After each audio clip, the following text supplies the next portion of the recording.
everybody, it's Micheline from Michel Makes, and what a strange life we're in at the moment. I'm sure you're all experiencing it with this coronavirus. I feel like, I was just saying to Brian, I feel like it's one of those movies that we watch. I don't watch many films, but a couple of them kind of hit home to me when I do, and I feel like I'm in a Will Smith movie. Like the one where a meteorite is going to come down from space and it's a big, it's going to crash into Earth, and they're saying that if it does crash into Earth, there's going to be a massive tidal wave. So will everybody try to get to the highest bit of land, as high as you can, and everybody's basically wanting to get the highest bit of land, but nobody can get there because there's so many people trying to get up there to that highest piece. And it's you're kind of thinking, you're anticipating what's going to happen, and I'm sure for a lot of you it's quite scary. I'm quite matter of fact about it, I hate to say. I'm one of these people who doesn't get stressed too much, although today I went to the supermarket with Brian this morning because they let the old people go from 9 till 10. Supermarkets have been ransacked all over the place, and it wasn't too bad. But I walked in, and we walked in, I should say, and I had made a mask. And I know these masks aren't any good, but I'm not worried. But I said to Brian, I said, I'll put my mask on. And of course I forgot to take it with me, didn't I? So I had my cardigan on, and I'm holding my cardigan around my face as I'm going round. There weren't that many people in, and the bread shelves were virtually empty. A couple of shelves, the milk shelf was virtually empty. Some of the vegetables were virtually gone. There was quite a bit of everything else. But I think, I'm hoping, because we said, golly, if that's empty now, and this was 9, we got there at about 9:15 in the morning, heaven knows what's going to be left for the other shoppers. But I'm hoping that they had the sense to only put out so much in the first hour, and then to restock for the second hour and restock for the third hour. I'm hoping that's what happened, because we were just thinking by the time, if you went shopping at 2 or 3 in the afternoon, there would be absolutely nothing in the supermarket. So yeah, it was but that was going in there, and as I say, I didn't feel, I'm not too worried about it. I don't feel, probably because I'm not vulnerable, or I don't think I'm vulnerable. Maybe I am, because I used to be a smoker a while ago. Used to be a 20 a day smoker, but I don't smoke now. I've probably racked my lungs with smoking, but I'm assuming that I'll be fine. But it's not making me want to go out and mix with people anyway. But when we went in there, I was just a little bit iffy about everybody that was around me, and even though they were old people, and it didn't hit home to me until we were about to go to pay for the stuff. And when we went to pay, I didn't notice there was a line on the floor, a striped tape on the floor, and I stepped over it, and the girl on the till said, can you move back behind the line? And that suddenly made me think, oh golly, you know, they are very vulnerable. They weren't wearing masks, and I think they should have been. And so we then paid for our food, and Brian, he's meticulously made sure that we've got something to keep us going for the whole of the week. He's planned all our meals. We're going to have this tonight, this tomorrow, this, and we've got a whole week's meals bought. And oh, I must interrupt by telling you this. I said to him yesterday, I said, well look, why don't we buy online? I used to buy online years ago, and I don't know why. I think probably because you see more when you go around the supermarket. But I used to buy online. I said, look, why don't we buy online and then get them to deliver it to it like they're saying we should do? So we got on there. I couldn't get on at first. I had to then change my password because I'd forgotten my password because it was such a long time ago. And then for some reason, he was ringing his mother up to see if he was going to do the ordering, because as I tell you, he's the chief cook and the bottle washer, and he was going to do the ordering, but he said get online. So then he went on the phone to talk to his mother to see how she was, and she's fine. She's driving her partner up the wall because he says she won't wash her hands and she won't do as she's told, and she says, to hell, I'm not bothered if I die. And but I think after every now and again when Brian talks to her, he goes, Mum, when you've come in from the outside, you must wash your hands. All right, son, all right, I will do. Anyway, he was talking to his mother on the phone. He was going on for a bit longer than I expected. So I'm thinking, well, what does he want me to get? So I started ordering the odd little things. And normally, I would have looked at the dates, for picked a time slot first, and then done the ordering. But I went and picked a couple of things, and I thought, oh, well, he can take over when he comes off the phone. So he came off the phone, and I said, right, there you are. You've got to pick your time slot first, and then we'll carry on ordering. Well, he didn't hear me say you got to pick your time slot. And he was ordering all these things, and he's going, yeah, we'll have this, we'll have that, we'll have that. That's Thursday. Now Friday's meal, we're going to have that, and Saturday we'll do this. And then I said, oh, have you picked the time slot? And he said, oh, no. Because he was saying, oh, that one's not going to be available for 2 days and that one's not going to be available for 3 days. So anyway, I said, have you picked your time slot? Because you better check. They don't always give you it within 24 hours. So he got right. He says, oh, I better check. And he got right to the time slot to find that the earliest they could deliver was a week's time. So he says, oh, bugger that thing. I'm not doing that. Let's go to the shop tomorrow morning. So hence we went to the supermarket this morning. So we got our stuff, and as we paid for it, and as we're walking out, just about to walk out, one of the assistants had about 4 bouquets in her hand, bouquets of flowers. Now, with it being Mother's Day yesterday, and they must have stocked up with absolutely tons of flowers, and of course not many people went to see their mothers, did they, because they couldn't, and so not many people bought flowers. And it's common practice that you go and especially the men, go and buy, my nose is tickling. The normal practice is that, especially on the male part, is that at the last minute they fly to the supermarket and buy some flowers for Mother before they go to Mother's house for their Sunday lunch. Mother makes a Sunday lunch and they disappear to Mother's for Sunday lunch. Well, obviously they didn't sell any. So this lady was standing with bouquets, and as we went past, she said, there you go, that's for you. And she was handing out these bouquets to all of us old people. And I went, oh, that's lovely, thank you very much. It's very kind of you. And I had actually bought 3 little pots that had little flowers in anyway, because I love it. I like, if you're gonna, apparently the flowers aren't, there's always flowers in supermarkets. And I often have been buying the pound bunch of daffodils and putting those in a beer glass. I don't have vases, I just put them in beer glasses. Anyway, so I always get these flowers, and these little things they were £4 reduced to 2, and they were in these lovely little fancy pots. And I've got some on my windowsill, my kitchen windowsill. I like to have them on my kitchen windowsill because when you're washing dishes, when you're preparing anything, it's nice to see them. It's nice to have these flowers brightening up your window ledge. And I don't put any in the conservatory, although I have got some. I bought some plants for the garden, and I've got them growing I've got them in pots in the conservatory, but normally I wouldn't because I'm frightened the cats knock them over.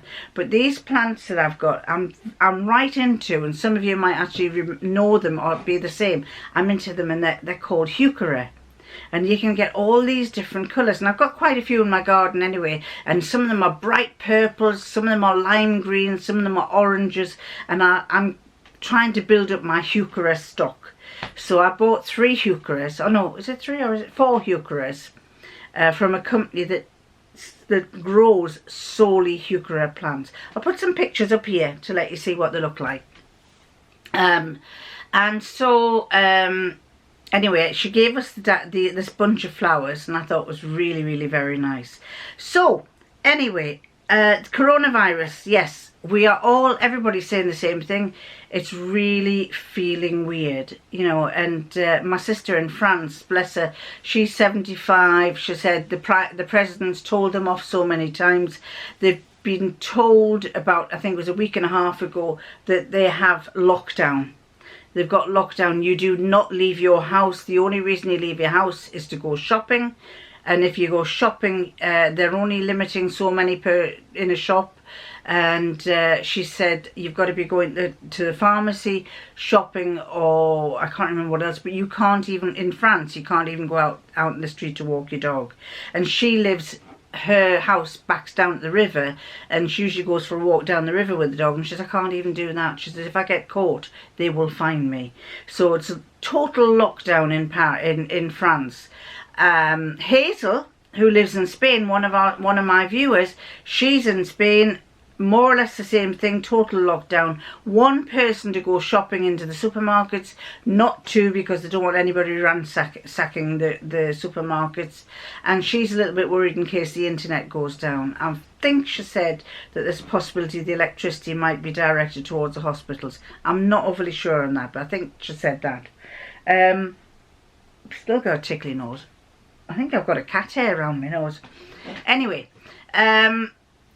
and then last night, well, my daughter is in a bit of a panic mode because she works in a doctor's surgery. She does the consultants, and she does the doctor's notes that they feed to consultants, but she's feeling a bit panicky about it because she says that every morning when they go in, they check their temperatures. They test their temperatures to make sure that they aren't showing any temperatures, and she says everybody's on tenterhooks there, and I would imagine it's even more so in the hospitals. I really feel for you nurses. You know, it's a traumatic time and a testing time, and I do plead with you to make sure your grandchildren, your children, do not go outside, because although they're not vulnerable as older people, they can pass it on. Sadly, last night my daughter informed me that her husband's mother, now let me get this right, her husband's mother, Steve, her husband's called Steve, his mother, who lives in Devon, had been playing golf. She's 75 and she'd been playing golf before over 70s were told to stay secluded, or what do you call it, to stay, I've forgotten the word. Before the over 70s had lockdown into their houses, she was playing golf with a lady who's the same age as her, 75. And apparently yesterday the lady died from coronavirus. So she's a widow and she's feeling very vulnerable herself. She lives on her own. There's no family. She's got two sons. My daughter's married to one of them, and the other one's in London, works in London, and she's feeling a little bit vulnerable, which really hit home to me because I don't really talk to her very often. And so the first thing I did was I said to my daughter, I said, what's her phone number? I'm going to ring her up and chat to her tomorrow, which is today. So today I rang her and I chatted to her, and she was quite surprised. She said, oh, I didn't expect you to ring. And I said, Margaret, I said, I'm ringing you because I said, I've heard all about your friend who's died. I know you're feeling vulnerable being on your own there, and you know, and she wants to get out and have a walk around because she's a person that likes to do a bit of exercise. And she says, well, I'm going out today. She says, but I'll keep my distance from people. And I said, do that until we get total lockdown where they tell us we can't go out walking, which I think might actually be tonight, because the Prime Minister is going to give us a speech at he's going to talk to us at 8:30. I think that's going to be total lockdown possibly. You know, she just needs to get out. So that made me think there are bound to be a lot of you lot out there who are old, who are widowed, who are single, who are feeling very vulnerable, and who need somebody to talk to. Now, I would love to talk to all of you, and I will if I can. I will put my email address below so that at least I can email you and have a chat with you that way.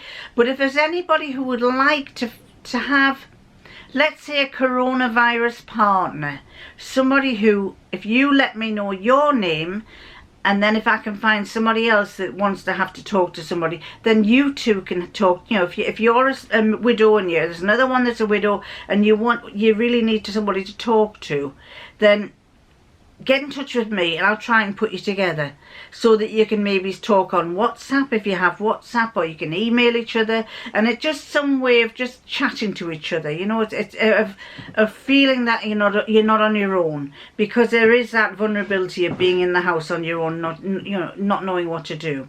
So I'm going to put my email address down here.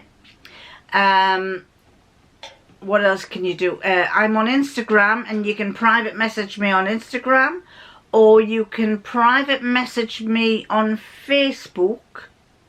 I think I've got it. Yes, I think you can private message me, and I'll put my Facebook private message email there. And if you want me to try and find somebody that I can tie you into, do let me know, because it's, you know, it might be somebody from in America wanting to communicate with somebody in England. But if you feel vulnerable, I think it's nice to have somebody to talk to. Now, what else was I going to tell you? Well, we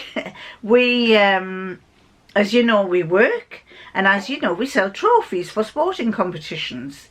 And unfortunately, we had several big orders in the pipeline: a marathon and some football tournaments. I always get told off for saying that. I always call them tournaments. And when I used to play hockey years and years ago, and people used to say that word again. I'd say tournament, and they'd say, what? Say it again. And I'd say tournament. What's the matter with it? And they'd say, that's not how you say it. You say tournament. So tournament or tournament. When we had go back to the beginning. We had some football tournament orders, some big orders where that's about 200 or 300 trophies, and the FA told them they couldn't hold any group gatherings or anything, so they had to cancel those. The marathon had to be cancelled. So, sorry, itchy nose. So basically, all the sport things, all our sport orders have been cancelled. And so by Thursday, my husband said, right, no orders, nothing to do, let's go home. So we took whatever equipment we need to keep us going here, should there be any orders, and we decided we would work from home. But to be honest, it's Monday, we had Friday, we had Monday. The only people who are ringing up are the companies asking us to pay our bills, which we can't do because we have no money.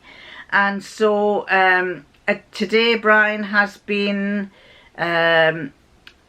well, the government said they will give us a grant, and also we can get loans, which really annoys me, because if we get a loan, we'll have to pay it back, and we have to pay interest on it. But if we had customers who are buying awards and trophies, we don't have to pay them back. We don't have to pay interest. So basically, that's kind of it's going to knock everybody back an awful lot. So I guess that my retirement might not happen for a while. I don't care, you know, there's more to life than retirement. Anyway, so we decided to finish work on the Thursday. Friday we had off, and then on the Saturday we decided to go for a little walk, and we walked down to the airport, which today has been closed. So we can walk down to the airport as much as we like, because there'll be nobody there. There's really not much going on. They've closed everything down there, and so it's as I say, there's not many flights going out anyway from there, or there weren't many flights since they're closing tonight. They've closed the pubs, they've closed everything. Everything is more or less getting into lockdown. We have been told that it's going to all peak by May. May. So let's keep our fingers crossed that it doesn't peak as bad as Italy, and it doesn't peak as bad as Spain, and that all the way along the line, we who are later developers are going to be able to sort it out and keep it down by using our brains in keeping solitary, keeping away from everyone. Now then, what else was... Oh, so yesterday we went... Not yesterday, Saturday we went for a walk to the airport. Well, it's day 2 of our... imprisonment. imprisonment. And we've decided that every day we're going to go for a walk. Yep. To get a bit of exercise in. And we've decided that we're going to walk to the airport which is the quiet airport. The quiet airport, because the quiet airport has been closed for quite a while, and they're trying to get it up and going again, but unfortunately this coronavirus has set things back again, and apparently they're tidying it all up inside because it's been left a bit of a tip. So we're going to have a walk down to the airport and I'll let you see what it looks like. See you later.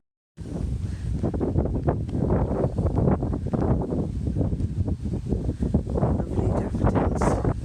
Plane taking off in a minute, and just so you can see, in the background over there are the Yorkshire moors, which take us to the coast.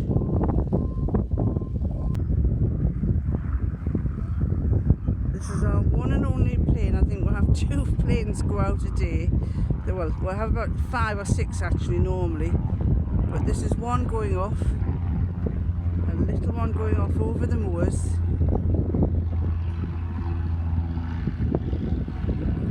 This used to be an RAF base, and that used to be one of the officers. I'm not sure what they were, but it was a hotel, and hopefully it's going to turn back into a hotel. It says Worldwide Teesside, but basically you fly to Amsterdam if you want to go worldwide. And it can take you from Amsterdam to New York, can't it?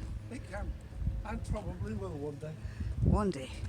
Been basically closed for a while.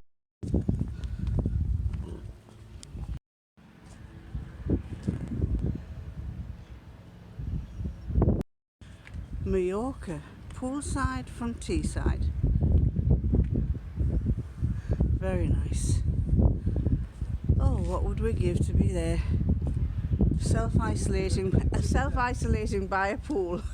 And that's where they are taking you to at the moment. London City, Aberdeen, Cardiff, Belfast City, Dublin, Southampton, Isle of Man.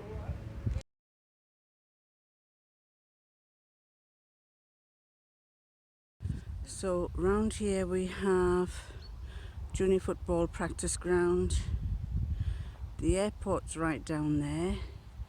This used to be an old teacher training college. It's now the International Fire Training Centre. There's a hospital up there, private hospital. I think it's a mental one, I'm not sure. And there's also, this is part of what used to be the college, and that's the International Fire Training. Now, and there's building an awful lot of houses around us, and at the back there, we'll be passing that in a minute, is a new estate they're building. The back, and they've got a footpath down the back, and it's nice because they've actually left the avenue of trees here. A lot of our house builders are knocking all the trees down, which is very, very irritating. We have a camper van company. We sell camper vans. Now, I don't know about you in America, but a little camper van here, like that, is about £46,000, and it's not very big. A really big one's about 100,000. Here, the houses they're building, this is a typical estate where they're building so close together. Actually, that's not bad, because sometimes you can hardly get a ladder between the 2 houses. A house like this is going to be about £350,000. It's going to be about £350,000. We were watching Home in the Sun the other day, where there were the 2 British people were looking for houses in Florida, and we couldn't believe what the people were being offered for £150,000 with all the land. Well, these kind of houses have very little land behind them. There's not much. They're quite nice looking actually, in a sense, but there's not much to them. And we're heading back to where we live. Again, countryside here. We've got a railway line that runs along here, which you can sometimes hear when I'm doing my vlogs, but it's lovely. You feel like you're in the countryside.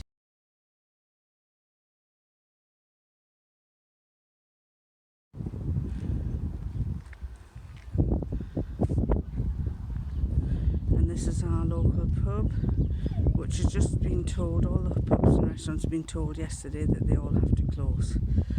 So they're going to be struggling. I love this little row of houses. They were run down when I first came here, and they've done them up. Never see them for sale, but they're gorgeous little houses. The middle one is very big, and look at that, it's got a stone step. It must have been a grain place. It must have been an old farm with a grain. Looks really nice. Yesterday we went for another walk. We've got a country walk at the back of the estate, so we went along the country walk and walked right round through the village and back down. And he decided he wanted to go and get a bottle of wine. He says, "Well," he says, I'm going to have a glass of red wine when I get home, when I go before I, in the evening." So he bought this bottle of red wine. He bought a big 2 litre of milk and a bottle of red wine and a pizza. 3 things he had in there. Oh no, and a pack of beetroot, right? So you've got a plastic bottle of milk, you've got a bottle of red wine, you've got a packet of the heat sealed beetroot that's kind of in a plastic heat sealed thing that just sucks the air out of it, and a pizza in a cardboard box, right? So you would think that they would not cause any problems. So we're walking back from the shop to home, and he says, "What's this dripping on my foot?" And I looked, and there were red drips all the way on the path. And I said, "Your wine's leaking, your wine's leaking." And he said, "Oh, well, I haven't done anything." And I said, "No, you haven't knocked your bottle, it wasn't clunking against anything." And what had happened was the whole bottom of the bottle of wine had come out, and all the wine was pouring out the bottom of the carrier bag. So we had to, I said, "Take the bottle out and I'll carry it." And of course, when he took the bottle out, I said, "God, it smells like we're both alkies. We've been drinking forever." So fortunately I thought, "Oh God, I'm not going to walk into the estate with this in my hand." They'll be thinking, "Oh God, they've been on the high drinking as they went round for a walk." So I fortunately came across a bin, and I managed to put it in before we reached the estate. So I said, "Are you going to go back and take it back?" He says, "Oh no," he says, "I'll just do without." He doesn't drink much wine, and he pours me out. On the odd occasion he said, "Do you want a glass of white wine?" Because I'm a white winer, and I'll say, "Go on, I'll have a glass of white wine." And then within minutes, no, and then he pours the white wine, puts it beside me and says, "There you go, there's your white wine." And he'll come back an hour and a half later, and I haven't even drunk it. I've had probably about that much.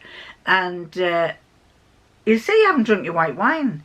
"Oh God, I forgot to." "Oh, never mind, I didn't really want it anyway." And the same goes with coffee. He'll say, "Do you want a coffee?" And I said, "Yeah, go on, get me coffee."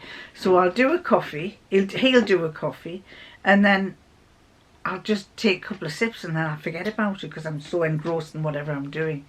And so he gets annoyed because I forget to drink it. Anyway, I was going to do I was going to talk about patterns because I've got quite a few patterns here. But what I think I'll do is I'll put this up so that those who want to see patterns are going to say, "Oh God, she's ranting on and ranting on and ranting on." And I'm going to do it. Quickly follow this with a vlog about patterns, and because there's not much to amend on this should go up quite quickly. Now I think that's all I want to say to you. I just hope that you're all staying safe, and as I say, I'll repeat again, if you'd like me to find somebody you want to communicate with to get rid of that solitary feeling of being on your own, do let me know, and I'll try and tie you all together, try and get somebody to communicate with you so that at least you feel a bit better. So anyway, I'm going to love you, and I'm going to leave you, and I'll catch you next time. Bye!